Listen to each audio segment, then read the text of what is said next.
Bismillahirrahmanirrahim. Assalamualaikum warahmatullahi wabarakatuh. Perkenalkan, kami dari kelompok 10. Nama saya Mumun Munawwaratul Hasanah dan teman saya bernama Salis Nurrois Kamil dan satu lagi bernama Rizka Muharramah. Di sini kita akan memaparkan sedikit tentang hukum euthanasia.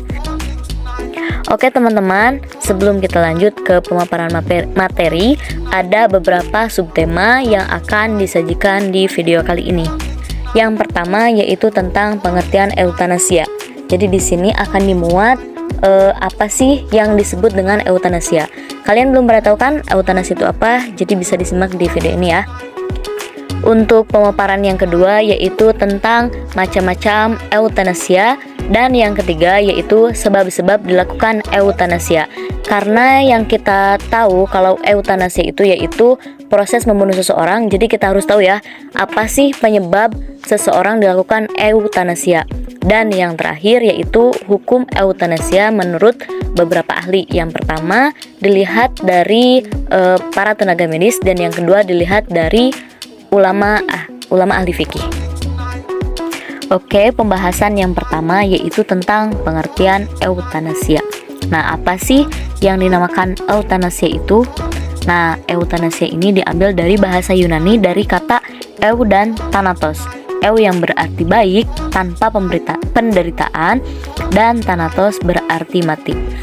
Nah, jika dilihat dari etimologi ini berarti yang namanya euthanasia itu bukan untuk membunuh seseorang, tapi mengantarkan seseorang kepada kematian tanpa rasa sakit. Jadi rasa sakitnya itu dikurangi.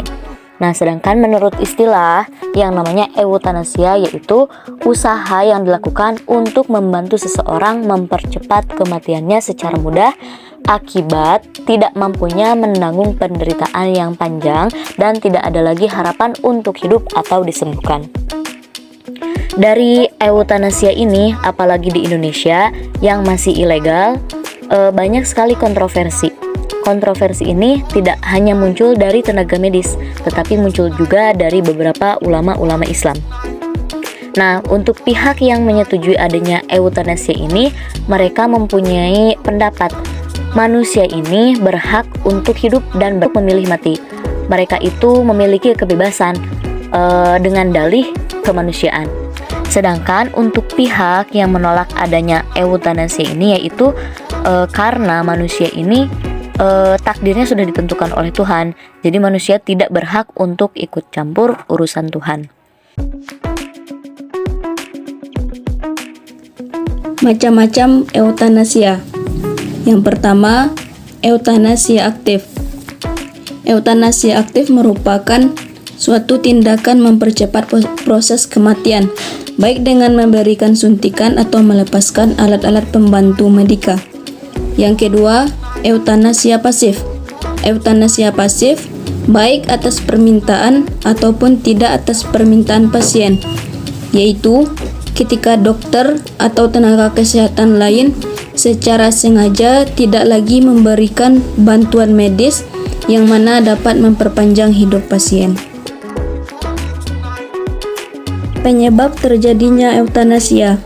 Yang pertama, rasa kasihan terhadap pasien karena sakit yang tak tertahankan. Yang kedua, ketidakmampuan dalam pembiayaan pengobatan. Yang ketiga, pasien menolak semua tindakan medis. Yang keempat, tindakan medis tidak menolong lagi. Berlanjut kepada pembahasan selanjutnya mengenai pendapat para ulama ahli fikih mengenai hukum euthanasia. Para tokoh Islam di Indonesia khususnya sangat menentang dilakukannya euthanasia sebagai salah satu tindakan medis. Namun demikian, ada beberapa ulama yang mendukung euthanasia. Salah satunya adalah Profesor Kiai Haji Ibrahim Hussein. Beliau berpendapat bahwa tindakan tersebut boleh dilakukan, apalagi terhadap penderita penyakit menular dan tidak bisa disembuhkan. Pendapat ini didasari oleh kaidah usul fikih al-irtifaqu akhafu dararain. melakukan yang teringan dari dua mudarat. Menurut beliau, euthanasia boleh dilakukan karena merupakan pilihan dari dua hal yang buruk, yaitu pertama, penderita mengalami penderitaan, dan yang kedua, jika menular akan sangat membahayakan. Beliau tidak hanya menganjurkan euthanasia pasif, tapi juga euthanasia aktif. Akan tetapi di sisi lain, menurut pendapat Syekh Hasan Basri dan beberapa para ulama ahli fikih yang lain, pelaksanaan euthanasia ini sangat bertentangan baik dari sudut pandang agama, undang-undang maupun etik kedokteran. Beliau menentang dilakukannya euthanasia karena persoalan hidup dan mati sepenuhnya hanya milik Allah dan manusia tidak berhak sama sekali mencampuri urusannya. Sebagaimana firman Allah dalam Al-Quran surat Al-Imran ayat 156, Allahu yuhyi wa yumitu wallahu bima ta'maluna basir.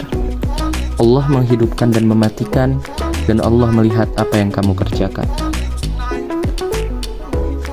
Begitu juga Ketua Fatwa Majelis Ulama Indonesia mengatakan bahwa euthanasia hukumnya haram karena tergolong sebagai tindakan bunuh diri yang diharamkan oleh Allah. Sebagaimana firman Allah dalam surat An-Nisa ayat 29, wala taqtulu anfusakum innallaha kana bikum rahimah, dan jangan kamu membunuh dirimu, sesungguhnya Allah adalah Maha Penyayang. Demikian beberapa pendapat para ahli fikih mengenai hukum euthanasia. Sudah selayaknya bagi kita umat muslim berpegang teguh kepada Al-Quran dan Sunnah, kembali kepada Al-Quran dan Sunnah. Sebagaimana kita semua dibimbing oleh orang tua kita, bahkan guru-guru kita, untuk selalu berikhtiar dan bertawakal kepada Allah, dan memandang bahwa segala ujian, segala penyakit adalah dari Allah, dan hendaknya kita menghadapinya dengan penuh kesabaran dan bertawakal, dan selalu berdoa dan berharap hanya kepada Allah. Nah, untuk euthanasia menurut pandangan dokter, euthanasia ini kan umumnya dilakukan pada pasien yang sudah tidak memiliki harapan sembuh, namun masih bertahan hidup dengan penyakit yang diderita. Nah, pada Kamus Kesehatan menerangkan euthanasia adalah tindakan mencabut nyawa seseorang, mengakhiri dengan sengaja kehidupan secara tenang dan mudah untuk mengakhiri penderitaan. Jika dilihat dari sumpah etik dokter, ini sangat menyalahi ya guys. Soalnya masih berlakukah sumpah etik dokter yang berasal dari sumpah Bapak Ilmu Kedokteran Yunani, yaitu Hippocrates, yang disebutkan tak akan kulakukan walaupun atas permintaan untuk memberikan racun yang mematikan ataupun sekedar saran untuk menggunakannya. Selain itu, disebutkan juga di dalam Keputusan Menteri Kesehatan RI nomor 434, menurut etik kedokteran, dokter itu tidaklah diperbolehkan yang pertama menggugurkan kandungan, dan yang kedua mengakhiri hidup seseorang pasien yang menurut ilmu dan pengalaman tidak mungkin akan sembuh lagi. Jadi jika dilihat dari kode etik kedokteran, euthanasia ini kontra sekali karena tidak sesuai. Mungkin hanya itu yang dapat kita sampaikan dari kelompok 10 tentang hukum euthanasia. Terima kasih, mohon maaf apabila banyak kekurangan. Wallahul muwaffiq ila aqwamit thoriq. Wassalamualaikum warahmatullahi wabarakatuh.